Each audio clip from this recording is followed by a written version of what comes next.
Hello everyone. तो आज से हम स्टार्ट है एग्रीकल्चर क्वेश्चन बैंक अर्थात यार की जो आपकी मोस्ट ट्रस्टेड बुक है एसआर काटवा। तो इसमें यार जितने भी क्वेश्चंस है, ठीक है, जितने भी जो सब्जेक्ट वाइज क्वेश्चन है तो उन सभी को यहाँ पर हम क्लियर करेंगे और वो भी करेंगे हम सब्जेक्ट वाइज। जैसे कि आज हम ले रहे हैं एग्रोनॉमिक क्वेश्चंस। तो एग्रोनॉमी के जितने भी क्वेश्चन है 500 से अधिक क्वेश्चंस एग्रोनॉमी के दे रखे हैं इसमें, तो उन सभी को यहाँ पर हम डिटेल से सोल्व करने वाले हैं। इसलिए यार इस सीरीज़ के किसी भी पार्ट को आपको बिल्कुल भी मिस नहीं करना है और वीडियो को एंड तक जरूर देखना है, क्योंकि यार इसमें केवल सिलेक्टेड क्वेश्चन है और जो भी यार मोस्ट इंपॉर्टेंट क्वेश्चन है उनको ही इस वीडियो में क्लियर किया जाएगा। ठीक है, चलो आज के वीडियो को स्टार्ट करते हैं। इससे पहले यार चैनल पे अभी तक नहीं हो तो चैनल को सब्सक्राइब जरूर कर देना, क्योंकि हम आपके लिए ऐसे ही एग्रीकल्चर रिलेटेड वीडियोस लाते रहते हैं। ठीक है, चलो आज के वीडियो को स्टार्ट करते हैं, आज को नया सीख लेते हैं।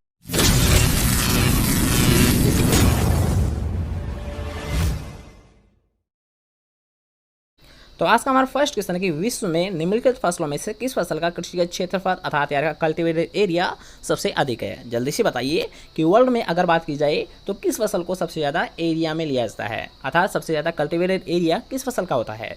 चावल का होता है, गेहूं का होता है, जौ का होता है या फिर बाजरे का होता है। जल्दी से कमेंट करिए कि चावल का होता है, गेहूं का होता है, जौ का होता है या फिर बाजरे का होता है। ठीक है यार, के हर एक क्वेश्चन को आप कमेंट के साथ साथ यानी क्लियर कर सकते हो, यानी टेस्ट टाइप में अगर आप देना चाहते हो तो साथ साथ कमेंट करते रहिए। और अगर आप ऐसा ही वीडियो देखना चाहते हो तो कोई दिक्कत नहीं है, आप समझ लीजिए हर एक क्वेश्चन को। ठीक है, तो इसका राइट आंसर यार गेहूँ अर्थात यार अगर आपसे पूछा जाता है वर्ल्ड में तो यार वर्ल्ड में जो सबसे ज़्यादा कल्टिवेटेड एरिया है किस फसल का होता है, गेहूँ फसल का होता है। ठीक है, नेक्स्ट क्वेश्चन की ओर बढ़ते हैं। तो नेक्स्ट क्वेश्चन है कि चावल का उद्भव स्थान अर्थात यार इसका ओरिजिन जो प्लेस है वो किसे माना गया है। दक्षिणी पश्चिमी एशिया को माना गया है, यूरोप को माना गया है, दक्षिणी अमेरिका माना गया है, फिर भारत या वर्मा को माना गया है। जल्दी से बताइए कि चावल का उद्गम स्थान अर्थात यहाँ ओरिजिन प्लेस है किसे माना गया है। जल्दी से बताइए ओरिजिन प्लेस राइस का किसे माना गया है, दक्षिणी पश्चिम एशिया को, दक्षिणी अमेरिका को, यूरोप को या फिर भारत व वर्मा क्षेत्र को। जल्दी से बताइए किसे माना गया है। तो इसका राइट आंसर होता है याद रखना कि जो चावल का ओरिजिन प्लेस माना गया है ये माना गया है भारत व वर्मा क्षेत्र को। याद रखना कि भारत व वर्मा क्षेत्र को ओरिजिन प्लेस ऑफ राइस बोला जाता है। अब यार जो बर्मा क्षेत्र है ये रखना, अगर बात की जाए मैंगो की तो उसका बर्मा क्षेत्र है। ठीक है, भारत का जो बर्मा क्षेत्र होता है वो आम में होता है, लेकिन यहाँ पर जो बर्मा क्षेत्र है ये कहाँ पर, याद रखना दक्षिणी पूर्वी एशिया। रखना यहाँ जो बर्मा है ये एरिया है दक्षिणी पूर्वी एशिया का। इसलिए याद रखना आपको कभी भी ऑप्शन में ये भी देखने को मिल सकता है कि दक्षिणी पूर्वी एशिया अर्थात दक्षिणी पूर्वी एशिया भी इसका ओरिजिन प्लेस माना जाता है। इसके साथ याद रखना भारत को भी इसका ओरिजिन प्लेस माना जाता है। ठीक है, दोनों पॉइंट क्लियर हो। नेक्स्ट क्वेश्चन की ओर बढ़ते हैं। तो नेक्स्ट क्वेश्चन कि विश्व में चावल का सर्वाधिक क्षेत्रफल भारत में है, जो कि लगभग कितना है। याद रखना कि विश्व में सर्वाधिक क्षेत्रफल कहाँ पर है, भारत में है, लेकिन अब आपको बताना है कितना क्षेत्रफल भारत में है।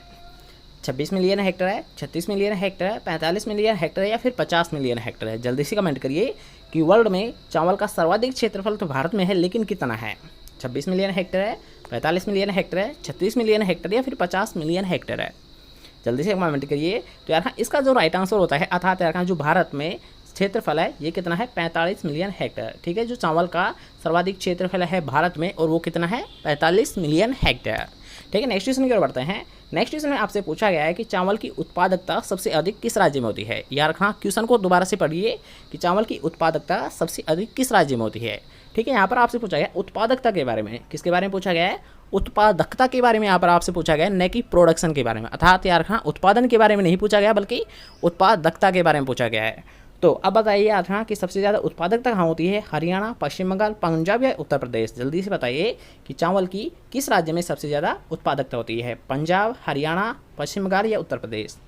तो इसका राइट आंसर होता है यार का पंजाब, क्योंकि यार अगर बात की जाए चावल की प्रोडक्शन की तो प्रोडक्शन लिया जाता है इसका पश्चिम बंगाल में, लेकिन अगर बात की यार उत्पादकता की तो इसका उत्पादकता ली जाती है सबसे ज़्यादा पंजाब में। अर्थात यार इसकी प्रोडक्टिविटी सबसे ज़्यादा होती है पंजाब में, और अगर बात की जाए प्रोडक्शन की तो प्रोडक्शन लिया जाता है सबसे ज़्यादा वेस्ट बंगाल में। ठीक है, क्वेश्चन क्लियर हो। नेक्स्ट क्वेश्चन की ओर बढ़ते हैं कि ओराइजा वंश में कुल कितनी स्पीसीज शामिल की गई है। यार ना यहाँ पर आपसे पूछा गया कि जो ओराइजा स्पीसीज होती है तो इसमें कितनी स्पीसीज को शामिल किया गया है। जल्दी से बताइए 14 को, 22 को, 24 को या फिर 30 को। यार ना कि जो ओराइजा वंश होता है तो इसमें कितनी स्पीसीज को रखा गया है, 14 को, 22 को, 24 को या फिर 30 को।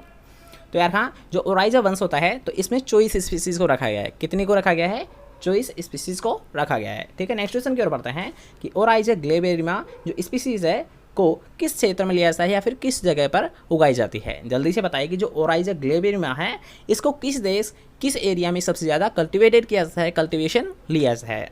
यार खान यूरोप में लिया जाता है, अमेरिका में लिया जाता है, एशिया में लिया जाता है, फिर अफ्रीका में लिया जाता है। जल्दी से बताइए, आपको पता करना है ग्लेबेरिया का। ठीक है, जल्दी से बताइए कहाँ पर लिया जाता है इसका, यूरोप में, अमेरिका में, एशिया में, फिर अफ्रीका में। याद रखना कि कभी भी अगर आपसे पूछा जाता है ग्लेबेरिया के बारे में, तो ग्लेबेरिया का याद रखना सबसे ज़्यादा जो प्रोडक्शन लिया जाता है ये लिया जाता है अफ्रीका में। कहाँ पर लिया जाता है? अफ्रीका में लिया जाता है। इसकी जगह अगर आपको ये पूछता है यार ओराइजा ग्लेबेरिया तो लिया जाता है अफ्रीका में, ओराइजा इंडिका कहाँ पर लिया जाता है? भारत में। और ओराइजा सेट यानी ओराइजा जापोनिका कहाँ पर लिया जाता है? जापान में। ठीक है, इसकी मुख्यतः 2-3 स्पीसीज होती है जिनको कल्टिवेटेड किया जाता है। तो याद रखना, अगर आपसे कभी भी पूछा जाता है ग्लेबेरिया के बारे में, तो ग्लेबेरिया का सबसे ज़्यादा प्रोडक्शन लिया जाता है अफ्रीका में। और अगर बात की जाए ओराइजा सेटाइवा की, तो ओराइजा सेटाइवा का सबसे ज़्यादा प्रोडक्शन लिया जाता है इंडिया में। और अगर बात की जाए जापोनिका की, तो सबसे ज़्यादा यार जापोनिका का जो सबसे ज़्यादा प्रोडक्शन लिया जाता है ये लिया जाता है जापान में। ठीक है, नेक्स्ट क्वेश्चन की बात करते हैं कि भारत में उगाई जाने वाली चावल की किस्म किस उपस्पीसी से संबंध रखती है। तो जैसा कि नाम से ही शुरू हो रहा है कि अगर आपसे पूछा जाता है चावल की जो किस्में भारत में ग्रो की जाती है तो उनका उस स्पीसीज से किससे संबंध होता है, तो इनका होता है इंडिका से। अर्थात यहाँ इंडिका जो उप स्पीसीज होती है तो इसी से संबंध माना गया है चावल की किस्मों का। नेक्स्ट क्वेश्चन की ओर बढ़ते हैं। तो नेक्स्ट क्वेश्चन में आपसे पूछा गया है कि इंडोनेशिया में उगाई जाने वाली चावल की किस्में किस सब स्पीसीज से संबंध रखती है। याद रखना, यहाँ पर भी आपसे किस स्पीसीज के बारे में पूछा गया है, सब स्पीसीज के बारे में यहाँ पर आपसे क्वेश्चन पूछा गया है। तो जल्दी से बताइए कि जो इंडोनेशिया में है तो उसको किस नाम से जाना जाएगा, तो उसे जाना जाएगा यार हाँ जाओनिका। ठीक है, कौन सी होती है? जाओनिका। और अगर बात की जाए जापान के लिए तो उसके लिए होती है जापोनिका। और अगर बात की जाए यार हाँ ओराइजा ग्लेबेरियम अर्थात अफ्रीका के लिए। ठीक है, ये 4 स्पीसीज होती है मुख्यतः सब स्पीसीज। अगर बात की जाए ग्लेबेरियम का तो ग्लेबेरियम होती है अफ्रीका के लिए। अगर बात की जाए यार हाँ इंडिका तो इंडिका होती है भारत के लिए। अगर बात की जाए इंडोनेशिया की तो इंडोनेशिया होती है जाओनिका। और अगर बात की जाए जापान के लिए तो जापान के लिए होती है जापोनिका। ठीक है, सभी स्पीसीज के बारे में क्लियर हुआ। नेक्स्ट क्वेश्चन की ओर बढ़ते हैं। चावल उगाने के अपरंपरागत क्षेत्र कौन से हैं? अर्थात यार आपको बताना है नॉन ट्रेडिशनल एरियाज। जल्दी से बताइए कौन कौन को माना गया है non traditional area. Punjab, Haryana, Uttar Pradesh, Bihar, Paschim Bengal, Orissa, Tamil Nadu या फिर आंध्र प्रदेश। जल्दी बताइए कि नॉन ट्रेडिशनल एरियाज में किसे लगाया गया है? पंजाब हरियाणा को, उत्तर प्रदेश बिहार को, पश्चिम बंगाल उड़ीसा को या फिर तमिलनाडु या आंध्र प्रदेश को। यार हाँ, अगर बात करें नॉन ट्रेडिशनल एरियाज़ की तो किसे माना गया है? पंजाब और हरियाणा को। किसे माना गया है? पंजाब और हरियाणा को ही याद का नॉन ट्रेडिशनल एरियाज़ के अंतर्गत रखा गया है। ठीक है, नेक्स्ट क्वेश्चन की बात करते हैं जो कि यार हाँ कई बार आपसे एग्जाम में पूछा गया है कि चावल के पुष्पक्रम अर्थात इन्फ्लोरेंस को किस नाम से जाना जाता है। तो जल्दी से बताइए जो इन्फ्लोरेंस होता है चावल का इसे किस नाम से जाना जाएगा? पेनिकल, स्पाइकलेट, बाली या फिर सिलिकुआ। जल्दी से बताइए किस नाम से जाना जाएगा, तो इसका राइट आंसर है हाँ पेनिकल। किस नाम से जाना जाता है इन्फ्लोरेंस को? पेनिकल के नाम से। ठीक है, नेक्स्ट क्वेश्चन की ओर बढ़ते हैं कि छिलके वाले चावल को किस नाम से जाना जाता है। एक जीके का क्वेश्चन है, आपको पता होना चाहिए कि जो छिलके वाला चावल होता है इसे किस नाम से जाना जाता है। तो जल्दी से बताइए सफ़ेद चावल, लाल चावल, गिरे चावल या फिर भूरा चावल। जल्दी से बताइए कि छिलके वाले चावल को किस नाम से जाना जाता है? सफ़ेद चावल, लाल चावल, भूरा चावल या फिर गिरे चावल। तो यार हाँ इसका जो राइट आंसर है अर्थात यार हाँ छिलके वाले जो चावल होता है तो इसको किस नाम से जाना जाएगा? भूरा चावल के नाम से, जिसे यार हाँ धान के नाम से जाना जाता है।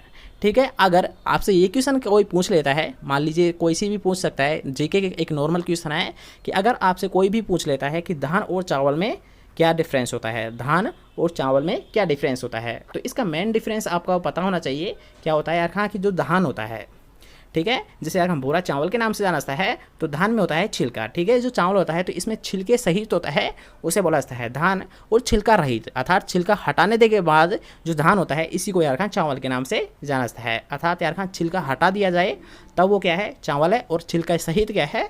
धान है। ठीक है, दोनों पॉइंट क्लियर है। नेक्स्ट क्वेश्चन की ओर बढ़ते हैं। तो नेक्स्ट क्वेश्चन में आपसे पूछा गया है कि धान की फसल के लिए उपयुक्त जलवायु कौन सी होती है। जल्दी से बताइए कि उपयुक्त जलवायु कौन सी होती है? Warm and humid, hot and humid, शुष्क और बहुत गर्म जलवायु, फिर ठंडी या शुष्क जलवायु। जल्दी से बताइए कि गर्म व उष्ण जलवायु, बहुत गर्म या उष्ण जलवायु, शुष्क या बहुत गर्म जलवायु या फिर ठंडी या शुष्क जलवायु। कौन सी ऑप्टिमम होती है चावल के लिए? तैयार, इसके लिए आवश्यक होती है हॉट एंड ह्यूमिड क्लाइमेट। कौन सा होता है? बहुत गर्म और उष्ण जलवायु। हॉट एंड ह्यूमिड जो क्लाइमेट होता है चावल की खेती के लिए सबसे बेस्ट माना जाता है। ठीक है, नेक्स्ट क्वेश्चन की ओर बढ़ते हैं। तो नेक्स्ट क्वेश्चन में आपसे पूछा गया है कि चावल की पकने के समय टेम्परेचर कितना होना चाहिए, अर्थात तापमान कितना रिक्वायरमेंट रखा गया है। तो यहाँ अगर आपसे पूछा जाता है चावल के पकने के समय तो इसके लिए रिक्वायरमेंट होता है 20 से 25 डिग्री सेंटीग्रेड तापमान। कितना होता है? 20 से 25 डिग्री सेंटीग्रेड तापमान। ठीक है, नेक्स्ट क्वेश्चन की ओर बढ़ते हैं। तो नेक्स्ट क्वेश्चन में आपसे पूछा गया है फोटो पीरियडिज्म में। यार हाँ फोटो पीरियडिज्म जिसे यार प्रदीप्ति कालिता के नाम से जाना है, तो इसके आधार पर धान एक पौधा होता है, अर्थात यार शॉर्ट डे प्लांट होता है, लॉन्ग डे प्लांट होता है या फिर डे न्यूट्रल प्लांट होता है। जल्दी से बताइए कि फोटो पीरियडिज्म के आधार पर धान कौन सा प्लांट होता है, long day plant, short day plant, day neutral plant या इनमें से कोई सा भी नहीं है। तो यार अगर बात की जाए धान की, तो धान क्या होता है, एक शॉर्ट डे प्लांट होता है। क्या होता है, अल्प प्रदीप्तिकारी पौधा होता है। ठीक है, नेक्स्ट क्वेश्चन की बात करते हैं कि राइस की बुआई कब की जाती है। अब यहाँ इसकी बुआई मुख्यतः 3 सीजन में की जाती है और उनको नाम से जाना जाता है अस, अमन और बोरो। कौन कौन से सीजन होते हैं यार का, अस, अमन और बोरो। अब यार अगर बात की जाए अस की, तो इसकी बुआई की जाती है मई से जून के मध्य। अगर बात की जाती है अमन की, तो इसकी बुआई की जाती है यार का मई के बाद में क्या आता है, जून जुलाई। यार की अगर बात की जाए अस की, तो अस की बुआई की जाएगी मई जून के मध्य, अमन की बुआई की जाती है जून से जुलाई के मध्य। और अगर बात की जाए यार अस, अमन और बोरो, कौन कौन सी स्पीसीज आता है, कौन कौन से सीजन होते हैं इसके, अस, अमन और बोरो।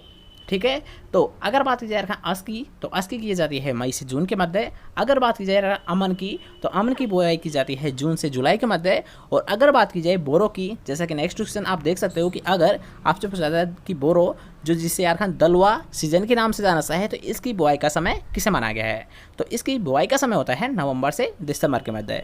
ठीक है, अस की जाती है मई से जून के मध्य, अमन की जाती है जून से जुलाई के मध्य और बोरो की जाती है नवंबर से दिसंबर के मध्य। ठीक है, क्वेश्चन क्लियर है। नेक्स्ट क्वेश्चन की ओर बढ़ते हैं। तो नेक्स्ट क्वेश्चन है आपका कि धान की खेती के लिए मृदा का उपयुक्त पीएच मान कितना होना चाहिए। तो यार धान को क्या होता है, एक हल्की अम्लीय मृदा। ठीक है, जो धान होता है तो इसके लिए यार उपयुक्त वही मृदा मानी जाती है जो कि हल्की अम्लीय मृदा होती है। तो इसका राइट आंसर माना जाएगा 4 से 6 पीएच, अर्थात यार वे मृदा जिनका पीएच 4 से 6 के मध्य होता है, तो वो मृदा के लिए उपयुक्त मानी जाती है चावल की खेती करने के लिए। ठीक है, नेक्स्ट क्वेश्चन है। उससे पहले अगर आपको वीडियो पसंद आ रही है, तो आपको नए वीडियो को एक लाइक और चैनल को अभी तक सब्सक्राइब नहीं किया है तो चैनल को लीजिएगा सब्सक्राइब और पास के बेल आइकन को दबा देना, जिससे जब भी हमारे कोई नई वीडियो अपलोड की जाए तो वो सबसे पहले आपको प्राप्त हो। ठीक है, नेक्स्ट क्वेश्चन की बात करते हैं कि IR8 यार कि IR8 धान की किस्म भारत में कहाँ से प्रचलित में आई थी, अर्थात यार कहाँ से ली गई थी भारत में इसे। तो यार जो IR8 है, जो कि यार धान की एक मोस्ट पॉपुलर वेराइटी है, तो इसको भारत में कहाँ से लाया गया था, तो इसे लिया गया था यार फिलीपींस से। कहाँ से लिया गया था, मनीला फिलीपींस से इसे भारत में लाया गया था। ठीक है, नेक्स्ट क्वेश्चन की बात करते हैं कि निम्नलिखित किस्मों में से धान की कौन सी किस्म है ड्वार्फ उत्परिवर्तित। याद था कि यहाँ पर आपसे पूछा गया उत्परिवर्तित किस्म के बारे में। तो यार अगर आपसे कभी भी ये क्वेश्चन पूछा जाता है कि धान की कौन सी किस्म उत्परिवर्तित है, अर्थात म्यूटेशन है, तो कौन सी होती है यार जगन्नाथ और सतारी। कौन कौन सी होती है, जगन्नाथ और सतारी। ठीक है, नेक्स्ट क्वेश्चन की बात करते हैं। तो नेक्स्ट क्वेश्चन है आपका कि धान की बुआई की बुरकाव अर्थात यार ब्रॉडकास्टिंग और ड्रिलिंग विधि में क्रमशः सीड रेट क्या रखी जाती है। यार आपको यहाँ पर मेथड 2 दे रखे हैं, एक दे रखा है ब्रॉडकास्टिंग और एक दे रखा है ड्रिलिंग। तो आपको बताना है कि जो ब्रॉडकास्टिंग होती है तो इसके लिए सीड रेट क्या रखी जाती है, और जो ड्रिलिंग विधि होती है तो इसके लिए सीड रेट क्या रखी जाती है। तो जल्दी से बताइए कि जो धान की सीड रेट रखी जाती है ये रखी जाती है यार कि धान की अगर बात की जाए ब्रॉडकास्टिंग में सीड रेट, तो ब्रॉडकास्टिंग में सीड रेट रखी जाती है 100 किलोग्राम प्रति हेक्टेयर। कितनी रखी जाती है, 100 किलोग्राम प्रति हेक्टेयर। और अगर बात की जाए ड्रिलिंग मेथड की, तो ड्रिलिंग मेथड में इसकी जो सीड रेट रखी जाती है 60 से 80 किलोग्राम। कितनी रखी जाती है ड्रिलिंग मेथड में, 60 से 80 किलोग्राम। अर्थात इसका राइट आंसर आपका फर्स्ट ऑप्शन। अर्थात यार कि अगर आपसे पूछा जाता है कि धान की बुआई करने के लिए ब्रॉडकास्टिंग मेथड में, तो ब्रॉडकास्टिंग मेथड में 100 किलोग्राम सीड रखी जाएगी। और अगर बात की जाए ड्रिलिंग मेथड में, तो ड्रिलिंग मेथड में यार धान की बुआई करने के लिए ड्रिलिंग मेथड में सीड रेट रखी जाती है 60 से 80 किलोग्राम प्रति हेक्टेयर। ठीक है, नेक्स्ट क्वेश्चन की बात करते हैं। धान के 1 हेक्टेयर क्षेत्रफल में रोपाई के लिए कितने क्षेत्रफल में नर्सरी तैयार की जाती है। यार यहाँ पर आपसे पूछा गया नर्सरी के लिए। ठीक है, क्वेश्चन को दोबारा से पढ़िए कि धान के 1 हेक्टेयर क्षेत्रफल के लिए रोपाई करने के लिए कितने क्षेत्रफल में नर्सरी तैयार कर देनी चाहिए, अर्थात यार नर्सरी के लिए कितना एरिया रिक्वायरमेंट होता है उसके बारे में यहाँ पर आपसे पूछा गया है। तो जल्दी से बताइए। यहाँ पर मैं आपको एक हिंट दे देता हूँ, इसके अकॉर्डिंग आप राइट आंसर बता सकते हो कि यार जितना हेक्टेयर होता है, यानी जितना भी एरिया होता है उसका 10%। यार ये जितना भी एरिया होता है उसका 10% जो हिस्सा होता है, ठीक है, जो 10% हिस्सा होता है वो नर्सरी के लिए काम में लिया जाता है। अब जल्दी से बताइए कि यहाँ पर आपसे पूछा गया 1 हेक्टेयर क्षेत्रफल के लिए नर्सरी की रिक्वायरमेंट, तो कितना एरिया की रिक्वायरमेंट होती है। जल्दी से बताइए, 100 वर्ग मीटर, 500 वर्ग मीटर, 1500 वर्ग मीटर या फिर 1000 वर्ग मीटर। जल्दी से बताइए कि धान की 1 हेक्टेयर क्षेत्रफल में रोपाई के लिए कितनी नर्सरी रिक्वायरमेंट होती है। जल्दी से बताइए कितना होता है।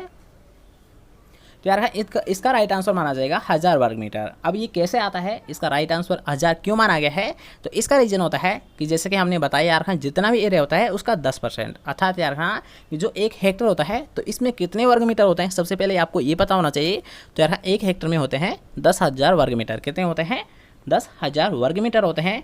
तो यहाँ पर आपसे पूछा गया यार खान 10% हिस्सा, अर्थात इसमें 10 का भाग दे दीजिए तो 1 से 1 जीरो गया, अर्थात इसका राइट आंसर किसे माना जाएगा, 1000 वर्ग मीटर। अर्थात यार खान कि धान के 1 हेक्टर जो क्षेत्रफल होता है तो इसके लिए यार खान जो नर्सरी के लिए एरिया रिक्वायरमेंट होती है वो कितना होती है, 1000 वर्ग मीटर की। ठीक है, नेक्स्ट क्वेश्चन की ओर बढ़ते हैं। तो नेक्स्ट क्वेश्चन में आपसे पूछा गया है कि भारत में धान की नर्सरी तैयार करने के लिए डेपोक विधि किस देश से प्रचलित में आई थी, अर्थात यार डेपोक विधि को किस देश से लिया गया था भारत में। तो जल्दी से बताइए कहाँ से अप्लाई किया गया था डेपोक विधि को, तो इसे लिया गया था फिलीपींस से। कहाँ पर लिया गया था यार, कहाँ, फिलीपींस से भारत में लाया गया था डेपोक मेथड को। और अगर बात की यार खान डेपोक मेथड होता क्या है, तो इसमें यार खान शॉर्ट डे, अर्थात यार 11 से 14 दिन के मध्य है, 11 से 14 दिन के मध्य जो प्लांट होती है ये ट्रांसफ़र करने के लिए तैयार हो जाती है फील्ड में। ठीक है, नेक्स्ट क्वेश्चन की ओर बढ़ते हैं। तो नेक्स्ट क्वेश्चन आपका कि धान की नर्सरी तैयार करने के लिए आर्द्र विधि में रोपाई के लिए पौध तैयार हो जाती है। अब यार हाँ इसके लिए मुख्यतः 2 मेथड अप्लाई करते हैं प्लांटिंग तैयार करने के लिए, अर्थात यार नर्सरी में जो पौध तैयार करते हैं तो उसके लिए मुख्यतः 2 विधि को अप्लाई किया जाता है, एक होती है वेट विधि और एक होती है डेपोक विधि। तो यहाँ पर आपसे पूछा है कि जो वेट विधि होती है तो इसमें कितने दिन का समय लग जाता है पौधे को ट्रांसफ़र करने के लिए। तो यार हाँ जो वेट विधि होती है तो इसमें 20 से 25 दिन लगते हैं। कितने दिन लगते हैं, 20 से 25 दिन लग जाते हैं पौध को तैयार होने में। लेकिन अगर बात की यार डेपोक विधि की, तो डेपोक विधि में यार हाँ पौध तैयार करने में केवल और केवल कितने दिन लगते हैं, 11 से 14 दिन। कितने लगते हैं, केवल और केवल 11 से 14 दिन का समय लगता है। तो यार हाँ अगर आपसे पूछा है वेट मेथड के लिए, तो वेट मेथड में लगते हैं 20 से 25 दिन, और अगर बात की जाए डेपोक मेथड में, तो डेपोक मेथड में लगते हैं 11 से 14 दिन। ठीक है, नेक्स्ट क्वेश्चन की ओर बढ़ते हैं। धान की रोपाई अर्थात यार धान की ट्रांसप्लांटिंग के कितने दिन बाद प्रोपेनिल स्टाम्फेम 34 खरपतवार नाशी का प्रयोग करना चाहिए। जल्दी से बताइए कि जब धान की ट्रांसप्लांटिंग की जाती है तो उसके कितने दिन बाद प्रोपेनिल स्टाम्फेम 34 का जो खरपतवार नाशी होती है एक, तो इसका प्रयोग कितने दिन बाद में किया जाता है, 2 से 4 दिन बाद, 6 से 8 दिन बाद, 10 से 14 दिन बाद या फिर 2 सप्ताह बाद। जल्दी से बताइए कितने दिन बाद में आप स्टाम्फेम 34 का प्रयोग करते हैं, 2 से 4 दिन बाद, 6 से 8 दिन बाद, 10 से 14 दिन बाद या फिर 2 सप्ताह बाद। यार हाँ अगर बात की जाती है प्रोपेनिल स्टाम्फेम 34 खरपतवार नाशी की, तो इसका प्रयोग ऐसा है 6 से 8 दिन बाद। कितने दिन बाद में आप इसका प्रयोग करते हो, 6 से 8 दिन बाद। ठीक है, नेक्स्ट क्वेश्चन की बात करते हैं जो कि यार एक वेरी इंपॉर्टेंट क्वेश्चन है। कई बार आपसे एग्जाम में पूछा गया है कि धान के पौधे की प्रारंभिक वृद्धि अवस्था में क्रेसेक किस रोग के कारण होता है। यार हाँ क्रेसेक अवस्था, अर्थात आपको ये पता होना चाहिए क्रेसेक अवस्था किस रोग में देखने को मिलती है। तो जल्दी से बताइए क्रेसेक अवस्था किस रोग में देखने को मिलती है, BLB अर्थात बैक्टीरियल ब्लाइट में, बैक्टीरियल लीफ स्ट्रिक में, टुंगरो वायरस में या फिर फॉल्स स्मट में। जल्दी से बताइए कि जो क्रेसेक स्मट होती है जो कि एक फेज होती है ये किस में देखने को मिलती है, बैक्टीरियल लीफ लाइट में, बैक्टीरियल लीफ स्ट्रिक में, टुंगरो वायरस में या फिर फॉल्स स्मट में। जल्दी से बताइए किस में देखने को मिलेगी क्रेसेक अवस्था, तो ये देखने को मिलती है यार कहाँ BLB अर्थात यार बैक्टीरियल लीफ लाइट में। यार कहाँ क्रेसेक किस में देखने को मिलती है, BLB अर्थात बैक्टीरियल लीफ लाइट में। और अगर बात की जाए बैक्टीरियल लीफ लाइट किसके कारण होता है, इसका कोजल ऑर्गेनिज्म क्या होता है, तो इसका कोजल ऑर्गेनिज्म होता है जेंथोमोनास ओराई। कौन सा होता है, जेंथोमोनास ओराई। ठीक है, बैक्टीरियल लीफ लाइट का कोजल ऑर्गेनिज्म क्या होता है, जेंथोमोनास ओराई। ठीक है, नेक्स्ट क्वेश्चन की हम बात करते हैं। तो नेक्स्ट क्वेश्चन आपका किस कीट के द्वारा धान का टुंगरो वायरस रोग फैलता है, अर्थात यार जो टुंगरो वायरस है तो इसको फैलाने का कार्य किसके द्वारा किया जाता है। जल्दी से बताइए कि जो यार का टुंगरो वायरस है तो इसका जो वायरस है इसको फैलाने का, अर्थात यार ट्रांसमिट का मतलब होता है फैलाना, तो इसको फैलाने का कार्य कौन करता है, गालमीज करता है, लीफ रोलर करता है, ग्रीन लीफ होफर करता है या फिर गंदीबग करता है। जल्दी से बताइए जो टुंगरो वायरस है इसको फैलाने का कार्य कौन करेगा, गालमीज, लीफ रोलर, ग्रीन लीफ होफर या फिर गंदीबग। तो इसका राइट आंसर है जो टुंगरो वायरस होता है तो इसको फैलाने का कार्य करता है ग्रीन लीफ होफर। किसके द्वारा किया जाता है, ग्रीन लीफ होपर के द्वारा किया जाता है। ठीक है, नेक्स्ट क्वेश्चन की ओर बढ़ते हैं। धान में डेड हर्ट और वाइट हेड किस कीट के प्रकोप से होता है। जल्दी से बताइए कि धान में डेड हर्ट और वाइट हेड किस रोग के कीट के कारण होता है। तो जल्दी से बताइए गालमेज के कारण, लीफ रोलर के कारण, आर्मी वर्म के कारण या फिर तना छेदक के कारण है। अर्थात जल्दी से बताइए कि डेड हर्ट और वाइट हेड किस कीट के प्रकोप से होता है? तो ये होता है यार का तनाछेदक के कारण। क्या कारण होता है यार का? डेड हार्ट का। इसका कारण होता है तनाछेदक। ठीक है, नेक्स्ट क्वेश्चन की ओर बढ़ते हैं। तो नेक्स्ट क्वेश्चन है कि धान के पौधे के कल्लों में, यार हाँ क्वेश्चन को सही से समझना कि धान के पौधों में कल्लों में रूप हरा तना और प्याजी पत्ती लक्षण किस कीट के कारण होते हैं? यार हाँ प्याजी पत्ती और रूप हला तना ये किसके लक्षण होते हैं? यार राइस हिप्सा के, गालमीज के, सफ़ेद मक्खी के या फिर गंदी बग कीट के? जल्दी से बताइए कौन सा कीट है जिसके ये प्रमुख लक्षण माने जाते हैं? प्याजी पत्ती और रूप हला तना। राइस हिप्सा के, गालमीज के, सफ़ेद मक्खी के या फिर गंदी बग के? तो इसका राइट आंसर होता है यार हाँ गंदी बग। कौन सा होता है? गंदी बग। नेक्स्ट क्वेश्चन है कि धान के ग्रासी स्टंट रोग का वाहक कौन है? अर्थात यार जो ग्रासी स्टंट रोग होता है तो इसको ट्रांसमिट करने का कार्य किसके द्वारा किया जाता है? ग्रीन लीफ हॉपर के द्वारा, ब्राउन प्लांट हॉपर के द्वारा, सफ़ेद मक्खी के द्वारा या फिर धान मतकुन के द्वारा? जल्दी से बताइए किसके द्वारा किया जाता है? ग्रासी स्टंट डिजीज का वेक्टर अर्थात इसको फैलाने का कार्य किसके द्वारा किया जाता है? तो इसको फैलाने का कार्य किया जाता है ग्रीन लीफ हॉपर के द्वारा। किसके द्वारा किया जाता है? ग्रीन लीफ हॉपर के द्वारा। ठीक है, नेक्स्ट क्वेश्चन की ओर बढ़ते हैं। तो नेक्स्ट क्वेश्चन है गंदी बग। अब यार हाँ ये एक मोस्ट इंपॉर्टेंट जो कीट होता है राइस का वो क्या होता है? गंदी बग कीट होता है।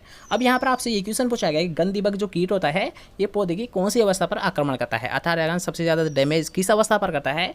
अंकुरण के समय, फूल आते समय, दूधिया अवस्था पर या कटाई के समय? जल्दी से बताइए कि जो गंदी बग कीट होता है ये पौधे की कौन सी अवस्था पर आक्रमण करता है?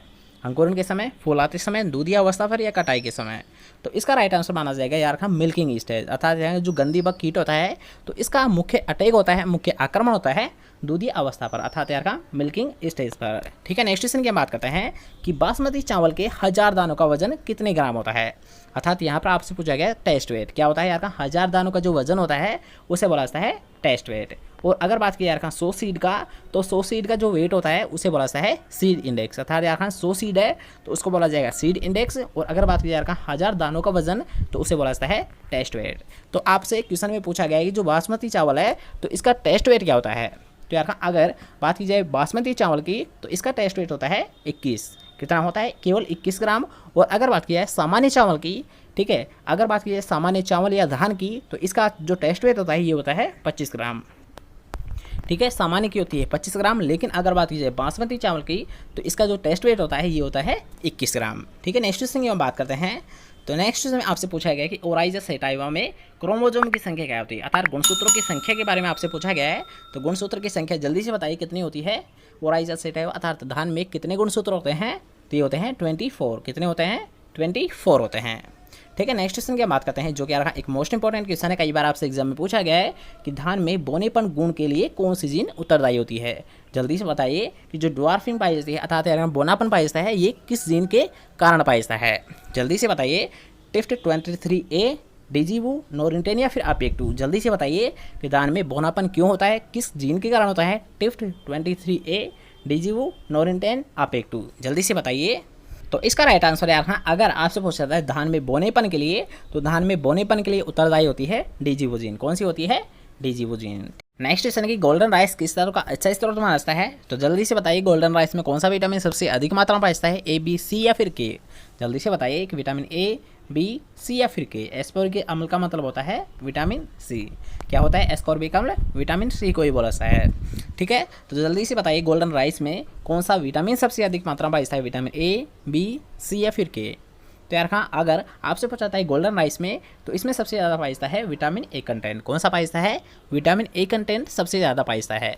और अगर बात की जाए अल्फा, बीटा और गामा में से तो यार बीटा कैरोटीन, यार कि जो विटामिन A है तो उसमें बीटा कैरोटीन सबसे अधिक मात्रा में देखने को मिलती है गोल्डन राइस में। ठीक है, नेक्स्ट क्वेश्चन है जो कि आज हमारा लास्ट क्वेश्चन रहने वाला है कि सुपर राइस की कल्पना किसने की? अर्थात यार सुपर राइस की खोज किसके द्वारा की गई थी? तो जल्दी से बताइए कि सुपर राइस की खोज किसने की थी? G.H. सल ने, J.S. खुश ने, V.L. चोपड़ा ने या फिर योशिदा ने? जल्दी से बताइए कि सुपर राइस की खोज किसके द्वारा की गई थी? G.H. सल ने, J.S. खुश ने, V.L. चोपड़ा ने या फिर योशिदा ने? तो यार हाँ अगर बात की जाए सुपर राइस की तो इसकी खोज की गई थी G.S. खुश के द्वारा। किसके द्वारा की गई थी? G.S. खुश के द्वारा की गई थी। अब यहाँ पर एक पॉइंट बनता है कि सुपर राइस किसे बोला जाता है? जल्दी से बताइए कि सुपर राइस किसे बोला जाता है अर्थात वे किस्में। यार रखना कि अगर कोई भी आपसे पूछ लेता है कि सुपर राइस किसे बोला जाता है अर्थात वे किस्में जो कि यार सामान्य किस्मों से, वे किस्में जो कि यार सामान्य किस्मों से 25% अधिक यील्ड देती है। कौन सी किस्में? कि वे किस्में जो कि यार सामान्य किस्मों से 25% अधिक यील्ड देती है उन्हीं को यार सुपर राइस की श्रेणी में रखा गया है। किसको रखा गया है यार हाँ, वे किस्में जो कि 25% अधिक यील्ड देती है सामान्य किस्मों से, तो उन्हीं को किस नाम से जाना जाता है, सुपरवाइज किस्मों के नाम से जाना जाता है। ठीक है, तो आज के लिए बस इतना ही, क्योंकि आज के इस वीडियो हमने धान से संबंधित जितने भी मोस्ट इंपॉर्टेंट क्वेश्चन थे उन सभी को क्लियर कर लिया है। अब हम नेक्स्ट क्लास में सोल्व करेंगे गेहूं से संबंधित जितने भी मोस्ट इंपॉर्टेंट क्वेश्चन है उन सभी के बारे में नेक्स्ट क्लास में हम बात करेंगे। ठीक है, तो आज के लिए बस इतना ही। कैसा लगा आज का वीडियो कमेंट करके जरूर बताइए। अगर आपको वीडियो पसंद आया हो तो आपको करना है वीडियो को एक लाइक, और यार इसके साथ साथ यार वीडियो को शेयर करना बिल्कुल भी ना बोले, क्योंकि यार आपके साथ साथ अपने दोस्तों अपने फ्रेंड सर्किल की भी हेल्प हो सके, इसलिए यार उनके साथ साथ वीडियो को शेयर जरूर कर दिया करो। ठीक है, तो मिलते हैं नेक्स्ट इंपॉर्टेंट टॉपिक से, तब तक के लिए जय हिंद, जय Bharat, bye bye, take care.